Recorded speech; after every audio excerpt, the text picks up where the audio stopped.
Hi, Heart Room friends. It was nice to see you guys this morning on Google Classroom. And today we're going to be reading more of the BFG by Roald Dahl. We're on page 106. And you can follow along if you have a book at home or draw, relax, and listen. Boys are crazy, Sophie said. Let me read this next one. Sophie started reading the next label. I is having a bath and I is discovering that if I press quite hard on my tummy button, a funny little feeling comes over me and suddenly my legs is not there, nor is my arms. In fact, I has become absolutely invisible all over. I is still there, but no one can see me, not even myself. So my mummy comes in and says, "Where is that child? He was in the bath a minute ago and he can't possibly have washed himself properly." So I says, "Here he is." And she says, "Where?" And I says, "Here." And she says, "Where?" And I says, "Here." And she yells, "Henry, come up quick." And when my daddy rushes in, I is washing myself, and my daddy sees the soap floating around in the air, but of course he is not seeing me. And he shouts, "Where are you, boy?" And I says, "Here." And he says, "Where?" And I says, "Here." And he says, "Where?" And I says, "Here." And he says, "The soap, boy, the soap. It's flying in the air." Then I press my tummy button again, and now I's visible. My daddy is squiffy with excitement, and he says, "You is the invisible boy?" And I says, "Now I is going to have some fun." So when I is out of the bath and I have dried myself, I put on my dressing gown and slippers, and I press my tummy button again to become invisible, and I go down into the town, and I walk in the streets, and of course, only me is invisible, but not the things I is wearing. So when people is seeing a dressing gown and slippers floating along the street with nobody in it, there is a panic with everybody yelling, "A ghost! A ghost!" And people is screaming left and right, and big, strong policeman is running for their lives. And best of all, I see Mr. Grummett, my algebra teacher, coming out of a pub, and I float up to him and say, "Boo!" And he lets out a frightsome howl and dashes back into the pub.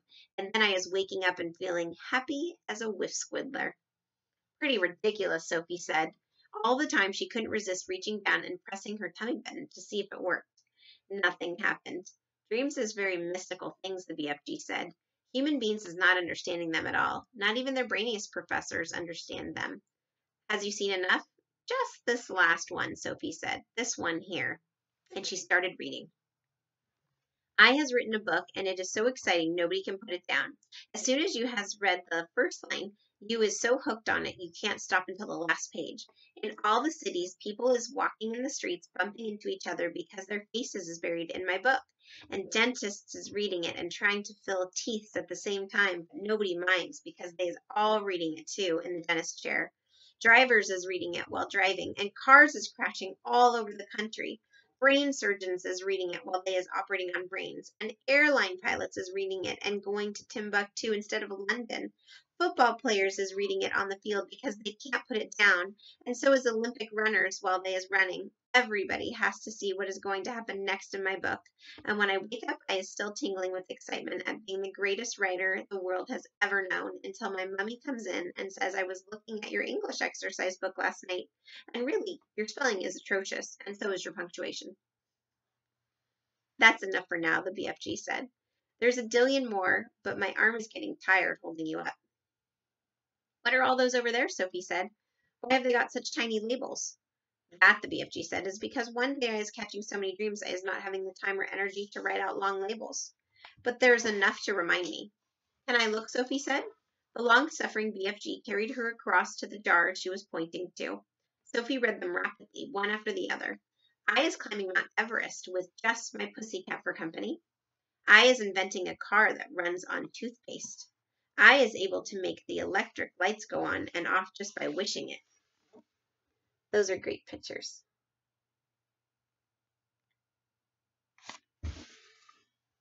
I is only an 8-year-old little boy, but I is growing a splendid bushy beard, and all the other boys is jealous.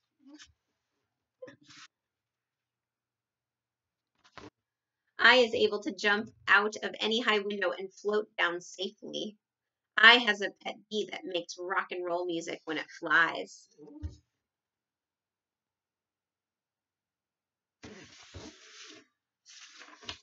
What amazes me, Sophie said, is how you ever learned to write in the first place. Ah, said the BFG. I has been wondering how long it is before you was asking me that. Well, considering that you never went to school, I think it's quite marvelous, Sophie said. How did you learn? The BFG crossed the cave and opened a tiny secret door in the wall. He took out a book, very old and tattered. By human standards, it was an ordinary-sized book, but it looked like a postage stamp in his huge hand. Look how tiny that book is in the BFG's hand.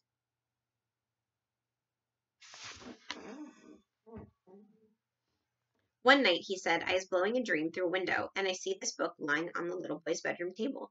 I wanted it so very badly, you understand, but I was refusing to steal it. I would never do that. So how did you get it? Sophie asked. I borrowed it, the BFG said, smiling a little. Just for a short time I borrowed it. How long have you had it? Sophie asked. Perhaps only about 80 years, the BFG said. Soon I shall be putting it back. And that's how you taught yourself to write? Sophie asked him. I was reading it hundreds of times, the BFG said, and I am still reading it and teaching new words to myself and how to write them. It is the most scrumptious story. Sophie took the book out of his hand. Nicholas Nickleby, she read aloud. By Dolls, Chickens, the BFG said. By who? Sophie said. Just then there came a tremendous noise, galloping feet from outside the cave. What's that? Sophie cried. That is all the giants, zip-fizzing off to another country to guzzle human beings, the BFG said. He quickly popped Sophie into his waistcoat pocket and then hurried to the cave entrance and rolled back the stone.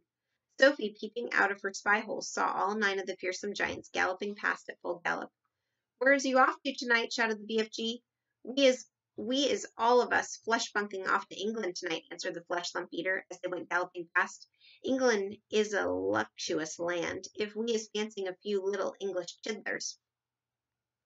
I, shouted the maid masher, is knowing where there is a giggle house of girls, and I is guzzling myself full as a froth blower. And I knows where there is a goggle box for boys, shouted the gizzard gulper. All I has to do is reach in and grab myself a handful. English boys is so extra tasty, lick swishy. In a few seconds, the 9 galloping giants were out of sight. What did he mean? Sophie said, poking her head out of the pocket. What is a giggle house for girls? He is meaning a girls' school, the BFG said. He will be eating them by the bundle. Oh, no, cried Sophie. And the boys from a boys' school, said the BFG. It mustn't happen, Sophie cried out. We've got to stop them. We can't just sit here and do nothing. There's not a thing we can do, the BFG said. We as helpless as horse feathers.